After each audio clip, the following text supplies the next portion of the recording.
Hey guys, welcome back to my channel. And if you're new here, welcome, welcome, welcome. I'm bringing you guys another update for those that care to hear about the Crumbley parents of the 15-year-old Ethan Crumbley, who killed four of his classmates and injured other staff and students at the Oxford High School in Oakland County. For those that's not familiar with this story, just a quick recap. This kid here, 15-year-old Ethan Crumbley, long story short, got pissed off because school officials called a meeting with his parents. And after the meeting, he went home, got his rifle that his dad purchased for him just days before, I might add.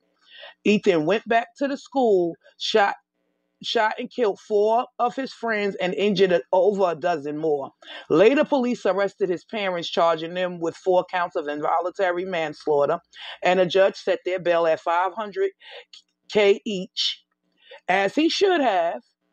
Well, guys, now the parents are back in court talking about they can't afford the bail and asking for it to be reduced. But the prosecutors are a little skeptical because of where the parents were when they were arrested. Parents of the accused shooter, Jennifer and James Crumbley, are asking the judge to reduce their bond from $500,000 to $100,000. But late this afternoon, Oakland County prosecutor Karen McDonald filed a brief to argue against that. That brief revealing the concerning drawings made by Crumbley and discovered by a teacher at Oxford High School just the day before the deadly shooting. 7 Action News reporter Jim Kirchner is outside District Court in Rochester Hills with this brand new information. Jim? The 2 parents are charged with involuntary manslaughter, and with this filing late this afternoon, the Oakland County prosecutor says the case against them is stronger than ever and that they're at a greater risk of flight.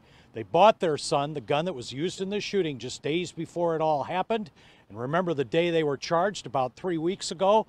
They were found hiding out in a building in Detroit. Clearly, this is a serious case. People died, and they have a responsibility for that, according to the prosecutor.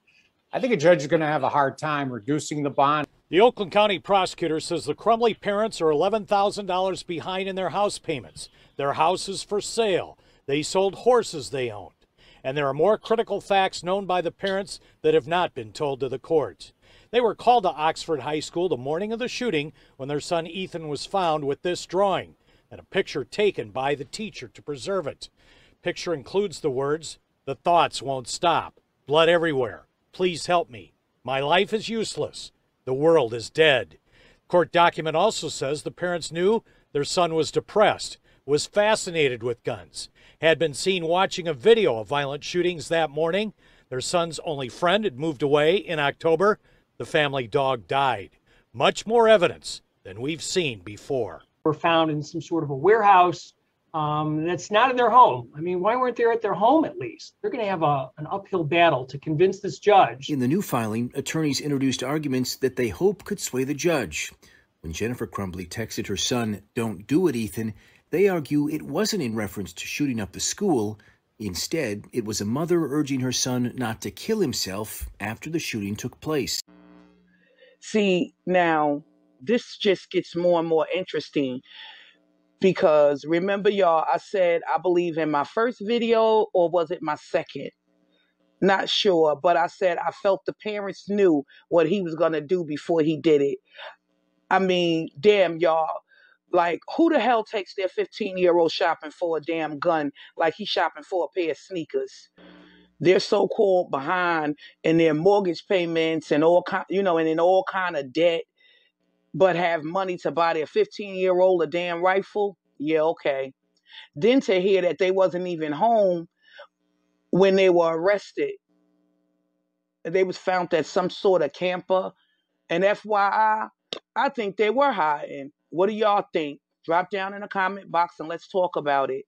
I just wanted to bring this update to you guys, like I said, for those who care to hear, because I told y'all I would keep you posted on this story as more information comes out. And here you are, as promised. So moving on, guys, I wanted to bring more information about this story because since I dropped the video about Mr. Black here, You guys been getting real deep in that comment box, and I absolutely love it because it's what I asked for, and it's definitely a conversation that was needed. But I see quite a few people who have a lot of sympathy, or lack of a better word, empathy for Mr. Black. So I wanted to come back and bring those people a bit more facts and receipts about Mr. Black that will further clarify what most of us have been saying about this buster. And I peeked in the window again, and then I saw the second girl in there, and I was, trying to calm them down.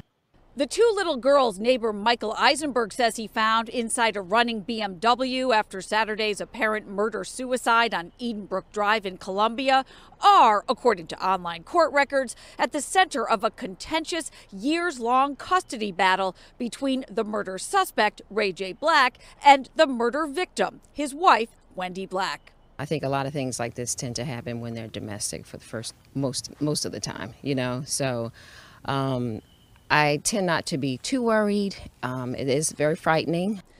Online records in Howard County Circuit Court show a hearing in the custody case slated for next month, and nearly 4 years of accusations lodged across dozens and dozens of filings. Mr. Black accusing his ex-wife of trying to hit him with her car and hiding her address and therefore the children. But dominating the custody case file, domestic violence charges filed against Rajaee Black by his ex-wife, Wendy, including her handwritten pleas to the court for protection. Quote, "I am terrified because I do not know what he is capable of doing to me and the girls. I do not feel we are safe. I do not feel safe at all. I feel that my life is in danger." Those fears echoed in more formal filings by her attorneys over the years. Complaints that Rajaee Black has serious issues with anger management and violence, has a history of alcohol and drug abuse, has made threats to harm and kill Wendy Black, including killing her with a gun, and that he has easy access to weapons. He was also ordered by a judge recently to pay $5,000 in attorney's fees to his ex-wife, an attorney she had to hire when he refused to turn over necessary documentation, including his employment records, his tax filings, and proof and receipts that he had gone to a therapist. So you see, for those that wants to feel sorry for him and say, nah, y'all women should stop playing with these men's feelings, and he had mental issues, and if he did those things, that he's being accused of, why did he have his kids? Well, I say now, what do y'all have to say? Because as y'all read and saw with your own eyes, his ex was afraid of him for a long time, it seems.